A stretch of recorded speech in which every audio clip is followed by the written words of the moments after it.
Hello, everyone. Welcome into the Pit Road Selection Show. I'm Jonathan Merriman, joined by my buddy Dion Rocko Williams. Rocko, after this weekend's race at Bristol Motor Speedway, 4 drivers will be sent packing as we get set for the round of 12. The pressure is on at Bristol Motor Speedway. The fuel run for a tank of Sunoco Green E15 in years past has been around 150, 160 laps. It's tight quarters on pit road again this week.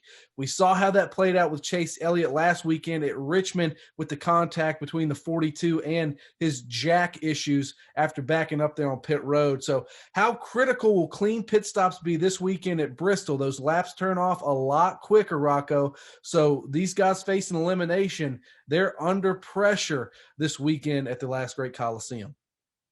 You're right, Jonathan. They are under pressure. These laps are fast. 15 seconds to get around this track. Very fast.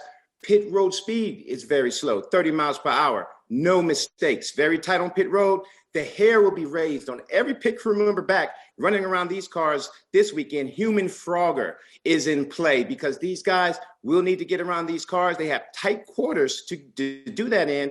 And like I said, adjustments, tires, extra lug nut hits, loose wheels will have a major impact at what is an elimination race here at Bristol. Real quick, we were talking before the show, you were talking about guys on pit road getting clipped by cars. These guys are going to have to get into the box. What does it mean from everyone, whether you're holding a fuel can full of Sunoco Green E15 or whether you're hitting lugs on the other side of pit road? What's it mean when a box is this small at Bristol Motor Speedway? When the box is this small, everyone has to work together. Not just the guys that go over the wall, but the behind the wall and the support team as well. Making sure those tires get back, making sure the sign is out of the way, making sure the car is stopped either further back or further up in the box, depending on where the cars around you will be. It is a team effort. You need to make sure you're on your P's and Q's with that because, like I said, it's an elimination race, tight quarters, mistakes will be magnified here.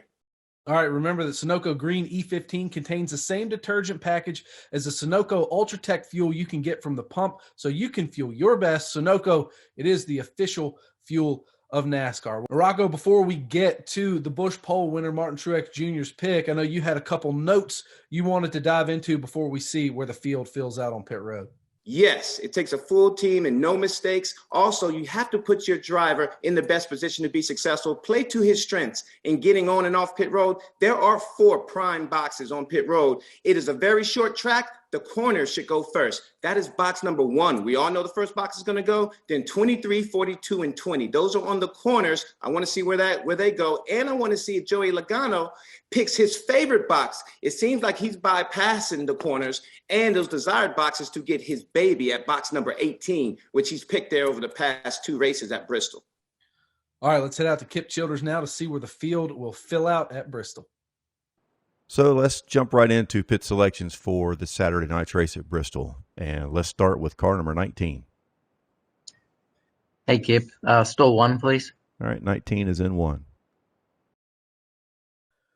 All right, no surprise, Rocco. Martin Truex Jr. takes box number 1, but you're right about Joey Logano in box number 18. It seems like Paul Wolfe and Joey Logano on the same page as they have been in years past in that 22 camp. Sure does. You want to pick the corners, but if you don't pick the corners, you better have a strategy in place that's going to play to your advantage. And that seems to be what the 22 has in picking that box number 18. As aforementioned, they've picked that box the 2 prior races we raced on asphalt here as well. So that is a box that plays to Joey's liking. And I feel like that was a good pick for him. On the corners, you do have the 19, the 9, 11, and the 4 on those corners. They won't get blocked in. They'll have a clean in. They should be able to maximize pit road if they're not making adjustments. Making an adjustments during a pit stop is what ultimately nullifies a fast time because you're adding a step to that process, and you can't be faster if no one else is adding a step or making adjustments or just playing on air pressure alone. Now, looking at this pit stall layout here, there's essentially 2 pit roads, a front stretch and a back stretch. Is there any advantage to either one of these? We essentially have, 1 clean in, 1 clean out on and off of pit road. And another thing to keep in mind, Rocco, is you'll touch on green flag stops versus yellow flag stops. You either hit just one section or you have to come down the whole thing based on what flag is flying during the time of your pit stop. So break that down for us. What's the strategy here? Just an added challenge these drivers and crews will have to account for. On green flag pit stops, you will have to enter on the side of pit road that you are pitted on. So if you're pitted on the front stretch, you will enter at turns 3. If you're pitted on the back stretch, you will enter at turns 2. That is different from on yellow flag pit stops, where you will all come and leave the same way. You will come in 2, you will leave on 4. That's on yellow flag pit stops. So there's a lot you have to consider when you're running a race as a driver. You have to worry about pit stop selection. You have to worry about your pit stop speed. Now, during the race, when you're worried about others driving around, you have to worry about which side of pit road you come in on. And if drivers do not do that, it will be devastating to the outcome of the race, especially if it happens late in the race on that last green flag run. All right, winners and losers. Who you got winning, who you got losing on pit road this week? My winner on pit road would have to be the 22. He received his favorite box that he likes to pick at pit box number 18. So he is my winner on pit stall selection. My loser would have to be the 5 of Kyle Larson. He had the opportunity to pick one of those coveted corner boxes. He decided to pick box number 32 on the backstretch.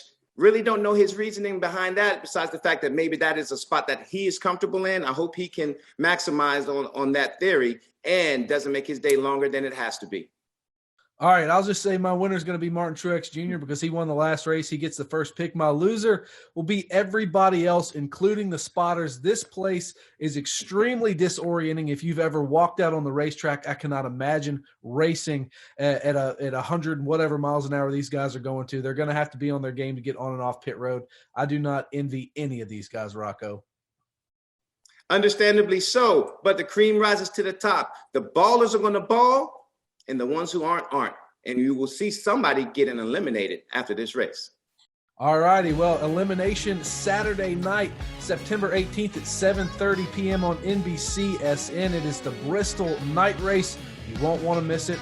This is an action-packed track.